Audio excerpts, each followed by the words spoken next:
All right. Good morning. It is time for our morning high five. We are in Joshua chapter 6, and we're going to read verses 1 through 11. We have a special beginning of the year treat for you. We have Pastor Manuel with us today, Darnell, Richard, myself.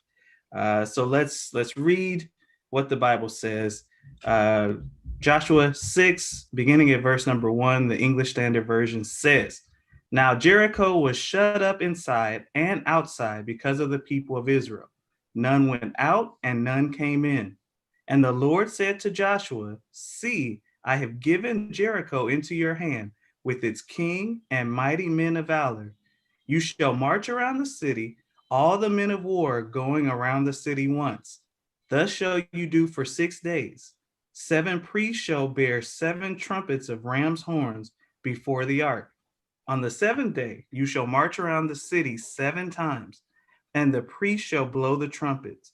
And when they make a long blast with the ram's horn, when you hear the sound of the trumpet, then all the people shall shout with a great shout, and the wall of the city will fall down flat, and the people shall go up, every one straight before him. So Joshua the son of Nun called the priests and said to them, Take up the ark of the covenant, and let 7 priests bear 7 trumpets of ram's horn before the ark of the Lord. And he said to the people, Go forward, march around the city, and let the armed men pass on before the ark of the Lord. And just as Joshua had commanded the people, the 7 priests bearing the 7 trumpets of ram's horns before the Lord went forward, blowing the trumpets, with the ark of the covenant of the Lord following them. The armed men were walking before the priests who were blowing the trumpets, and the rear guard was walking after the ark, while the trumpets blew continually. But Joshua commanded the people, You shall not shout or make your voice heard, neither shall any word go out of your mouth until the day I tell you to shout. Then you shall shout. So he caused the ark of the Lord to circle the city, going about it once, and they came into the camp and spent the night in the camp. That's Joshua 6, verses 1 through 11. Um, the one point that stuck out to me happens in verses 1 and 2, where it says Joshua was shut up, basically meaning no one was going in, no one was allowed to go out, everyone was staying inside the walls. The people of Jericho were really trusting that as mighty as Israel was, they weren't going to be able to get inside the walls. But God says to Joshua, he tells him to look and understand that the sight that he was seeing, the fact that no one was going in and out, he says, See, I have given Jericho into your hand. And it made me think God was telling Joshua, what you're looking at, this is proof that I have already come before you. I know you have the promise, but I need you to, there's visual proof that I have been here. They're already scared. They're already fearful. They don't want anything to do with you. This is proof that I have given this city to you. I've given you the king. I've given you all the mighty men.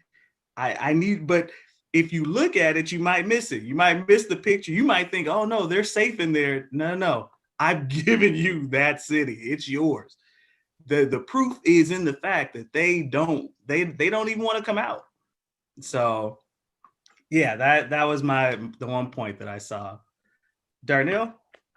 Um, that was a great point. One thing that I took away from it, we talked about how in before how Joshua was appointed after Moses, and he was becoming, and he is a great successor, and that's why God chose him. Um, just the same way that God had a relationship, with Joshua, it was the same as what he expected from the children of Israel. This was a whole new generation. This was a new opportunity for God to establish some kind of relationship. And the thing that stuck out to me was that God always gives specific instructions. And we've talked about that before. We talked about that in other chapters, and the specific instructions that he's given is only specific instructions for them to succeed.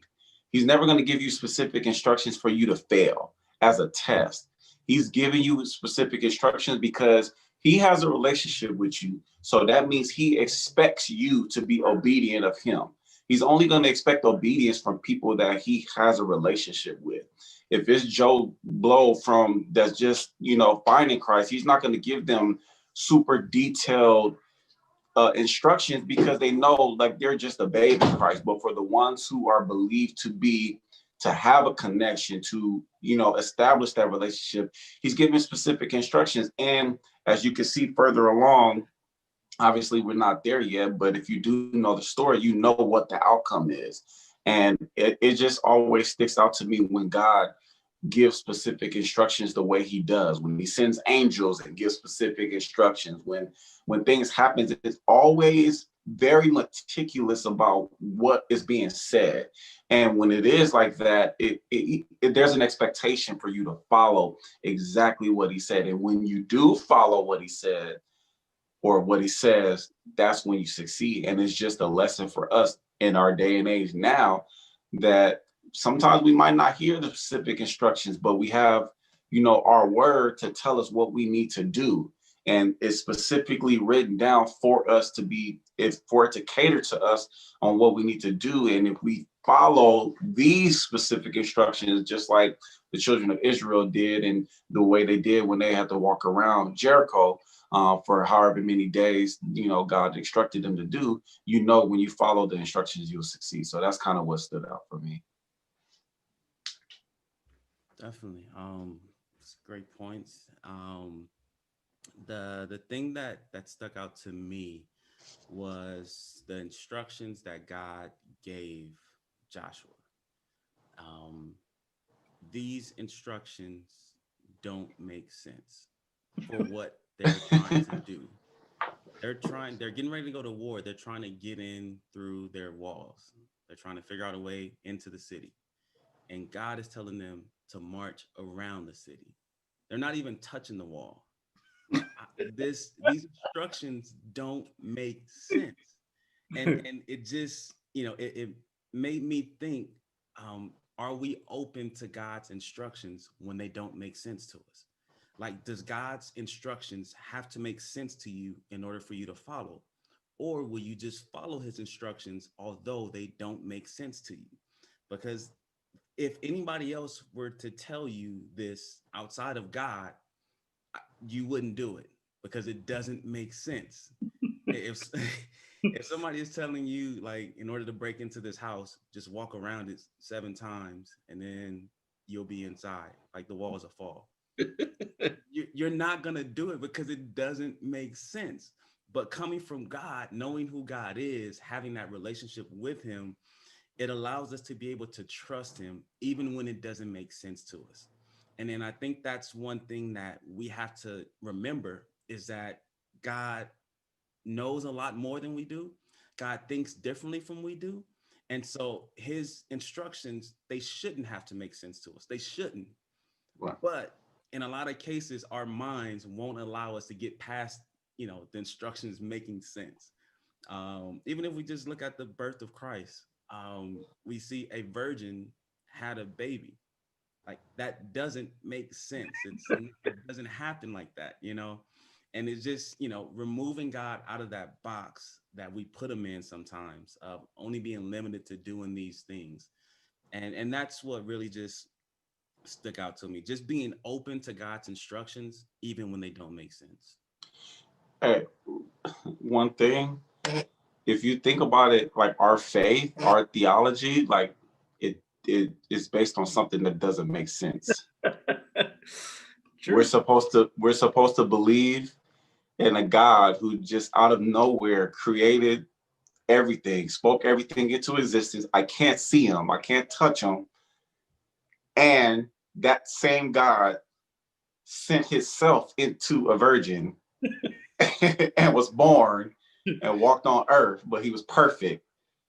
It, like, none of it makes sense. You know what I mean? But that's where the faith comes in. And just like you're saying, like, we're supposed to be able to trust when it doesn't make sense. And when you trust, when it doesn't make sense, that's all faith is. Yeah. That's your faith. Door of the churches are open. No need to move anything, but just extend the invitation. All great points. I think when I look at this text, I think, you know, when you see the word, see, I have given Jericho into your hand. And then Rich brought out the points about the strange instructions. I think just tying it all together, really, it's really about, can you obey God until you see the promise he's made? It's important for us to recognize that just because God has made us a promise doesn't mean we can just sit on the couch and watch TV and watch it happen. There's some things we still have to do. Yeah. And we still have to obey God's instructions. Just imagine this city is about a mile and a quarter around the city. So you're talking about a little over 1 million people walking around the city once every day. I can imagine out of 1 million people plus, there had to be at least one that said, I don't know about this.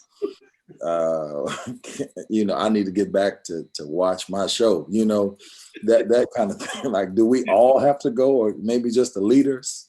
And just think about the obedience of the Levitical priests. Now, I feel bad for them. They had to carry that Ark of the Covenant around every day, a mile, carry that chest around the city, you know, once every day. And then the last day, they had to do it 7 times.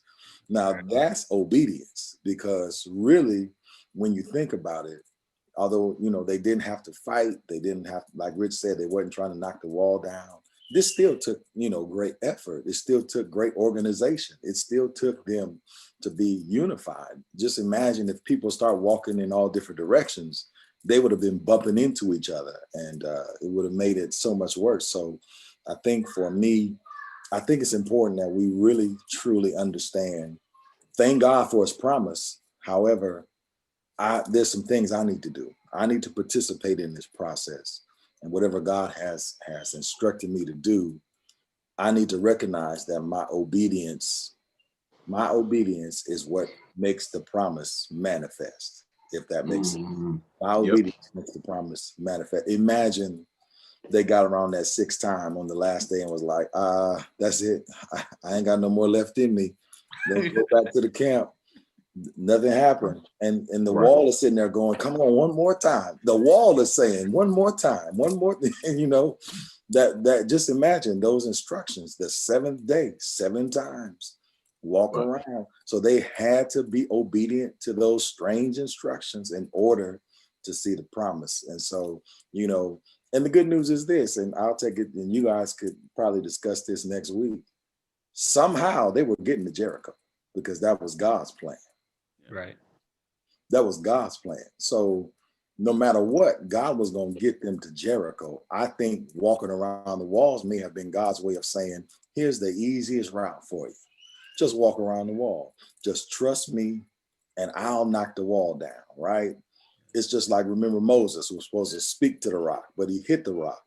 Water still came out. Even in spite of his disobedience, water still came out because it was God's intention for water to come from a rock.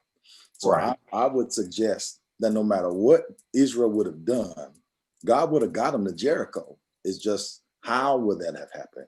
And so we can really thank God that even things he has planned for us, even in our disobedience, if it's God's plan, he finds a way to get us there. Even we have to knock our head against the wall and go through some long drawn out process, but thank God that his plan is not thwarted by our disobedience. And so that's what I saw in the text, brothers. That's what I got. Yeah.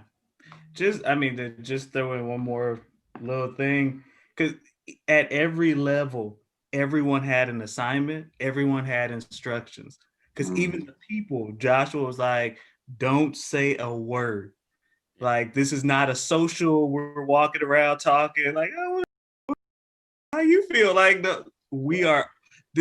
these are specific. We're on a mission. Like God has given us a promise. And like you were saying, that our obedience to this, we're going to demonstrate it. Like we are going to follow these instructions to the letter. Complete silence. The only noise is the trumpets. Right. Everyone else is just focused. We're walking. Right. And like you said, I mean, that takes that you would just have to imagine, like maybe it was the fact that they had been in the wilderness for 40 plus years. They were just like, look, we tired of this. Let's do right so we can, like this land has been promised us. Let's just go ahead and do what we need to do so we can have it. And so everyone bought in, like, yeah, let's do it. It's interesting to see.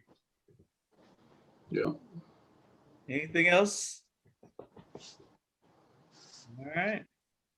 Well, we thank you all for joining us again for another Monday morning high five. We hope that you were able to get something and see something, and you can always share what you see in the comments with us. We want to thank our special guest, Pastor Manuel, for joining us. We appreciate you. We on this platform, we borrow some of your points sometimes. We do. So it's good you were here. It's good you were here.